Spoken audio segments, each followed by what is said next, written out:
तुम मुझे नहीं जानती हो रिया, पर मैं तुम्हें अच्छी तरह से जानता हूँ। तुम कंप्यूटर इंजीनियर हो। तुम्हारे पापा डॉक्टर राजेश मेहता शहर के जाने माने सर्जन हैं। कौन हो तुम? क्या चाहते हो? उत्तेजित मत हो, मैं तुम्हारे बारे में सब कुछ जानता हूँ। सौरभ के साथ तुम्हारी सगाई के बारे में भी और राहुल के साथ तुम्हारे अफेयर के बारे में भी। देखो, तुम जो कोई भी हो, मुझे परेशान किया तो मैं पुलिस में रिपोर्ट कर दूंगी। पुलिस में जाने की गलती मत करना, अन्यथा बहुत पछताओगी। यकीन नहीं आ रहा ना? चलो मैं तुम्हारे मोबाइल पर कुछ भेज रहा हूँ। और चंद सेकंड में उसके मोबाइल पर जो फोटो आई, उसे देख उसके पैरों तले जमीन खिसक गई। उसे लगा वो चक्कर खाकर गिर पड़ेगी। वो उसकी और राहुल की फोटो थी, जिसमें वह राहुल के साथ आलिंगनबद्ध थी और राहुल उसे किस कर रहा था। जैसे अनगिनत बिजलियां उस पर एक साथ टूटकर गिर पड़ी हूँ। उसकी संपूर्ण चेतना बिल्कुल जड़ हो गई थी। पूरा ब्रह्मांड उसे घूमता सा जान पड़ा था। रिया, ये फोटो तुम्हारे पापा और सौरभ को भेज दी जाए तो कैसा रहे? और फिर वही हुआ जो ऐसे केस में होता है, पैसों की डिमांड। फोन कट गया था। कितनी ही देर तक वह जड़वत बैठी रही थी। यह कैसी मुसीबत में फंस गई वह? कौन उसे ब्लैकमेल कर सकता है? तभी दिमाग में राहुल का नाम कौन था? अवश्य ही वह राहुल है, क्योंकि फोटो उसी के पास थी। वह सारी रात बिस्तर पर पड़ी करवटें बदलती रही थी। कितना नाज था उसे स्वयं की समझदारी पर कि वो कभी कोई गलत काम नहीं कर सकती। एक बार उसकी फ्रेंड नेहा ने अपने बॉयफ्रेंड को पत्र लिख दिया था। कितना नाराज हुई थी वह उस पर। देर तक समझाती रही थी कि कभी किसी के पास कोई लेटर या अपना फोटो नहीं छोड़ना चाहिए, और अब स्वयं यह भूल कर बैठी थी। कहाँ गया उसका वह आत्मविश्वास? प्यार के उन्माद में ऐसी बह गई कि अपने संस्कार भी भुला बैठी और ब्लैकमेलिंग जैसे संगीन मामले में फंस गई। अगले दिन उसके कहने पर राहुल उससे मिला। उसे देखते ही वह बिफर पड़ी। तुम इतना गिर जाओगे, मैं सोच भी नहीं सकती थी। मैं तुमसे शादी नहीं कर रही, तो तुम मुझे ब्लैकमेल करोगे? यह क्या अनाप शनाप बोल रही हो? मैं तुम्हें ब्लैकमेल कर रहा हूँ?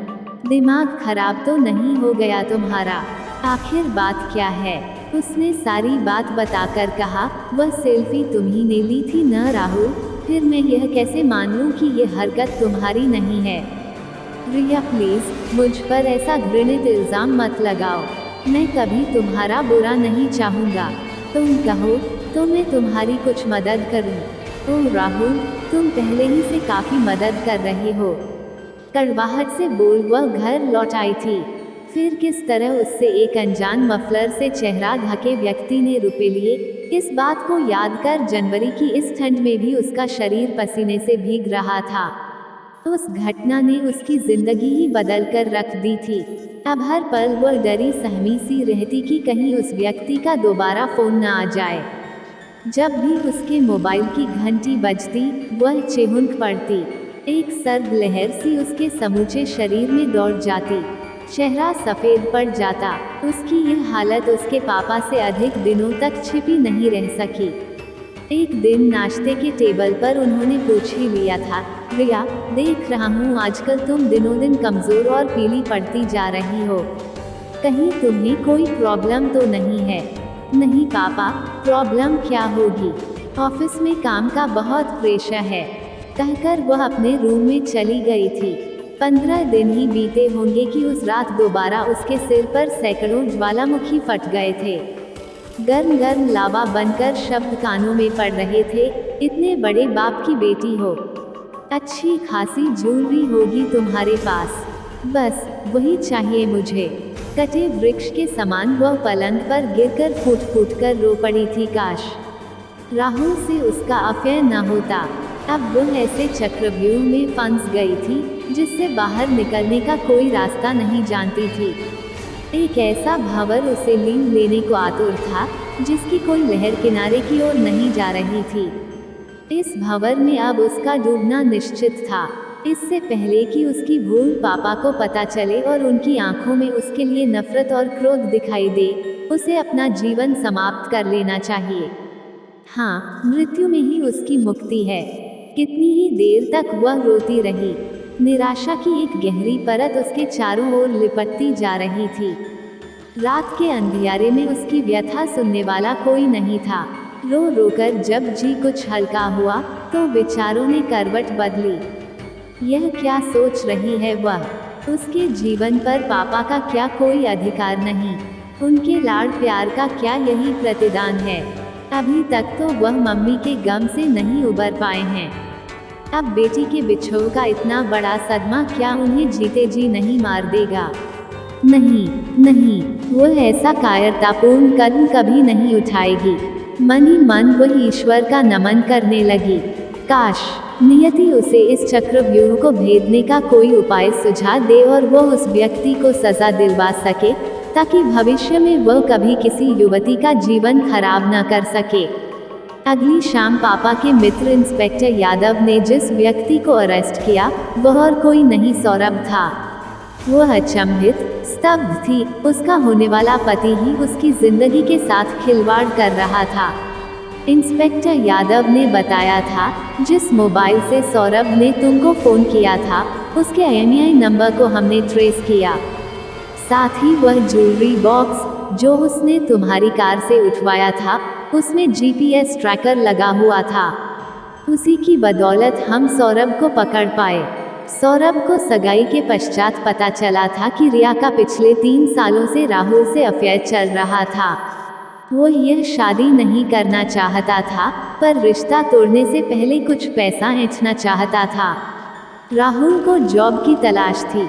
उसने राहुल को जॉब का आश्वासन देकर उससे दोस्ती की और फिर उसकी अनुपस्थिति में उसके मोबाइल से फ़ोटो अपने मोबाइल पर फॉरवर्ड कर ली। उसी रात उसने रिया को फ़ोटो भेजी थी। उसमें इतना साहस भी नहीं बचा था कि वो पापा का सामना कर पाती। ग्लानि और शर्मिंदगी का एहसास उसके हृदय को मथे डाल रहा था।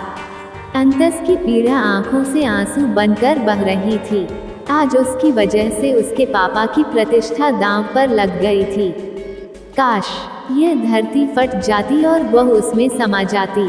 पापा उसकी मनस्थिति समझ रहे थे, इसलिए स्वयं उसके कमरे में चले आए। मुझे क्षमा कर दीजिए पापा। उनके कंधे पर सिर रख वह बिलख पड़ी। जो कुछ भी हुआ उसे एक दुखद स्वप्न समझकर भूल जाओ। अच्छा हुआ वक्त रहते तुमने मुझे सब कुछ बता दिया। इंस्पेक्टर यादव मेरे मित्र हैं। उन्होंने मुझे आश्वासन दिया कि वह इस बात को मीडिया में नहीं आने देंगे, अन्यथा हमारी कितनी बदनामी होती। आधुनिकता के नाम पर आज की युवा पीढ़ी का इस तरह का खुला अमर्यादित व्यवहार क्या जायज़ है?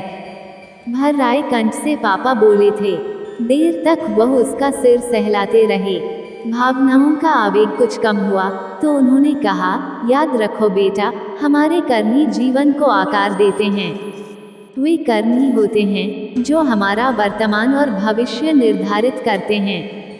भूल मेरी भी है, जल्दबाजी में इतना गलत फैसला ले बैठा। कुछ दिनों बाद ही उसका विवाह राहुल के साथ हो गया था। सोचते सोचते उसने माथे पर किसी के कोमल हाथों का स्पर्श महसूस किया तो आंखें खोल दी। पश्चाताप का भाव चेहरे पर ही उसके समीप अनु बैठी हुई थी। आई एम सॉरी दीदी। ऊपर जाकर ठंडे दिमाग से सोचा तो लगा आप बिल्कुल सही कह रही थी।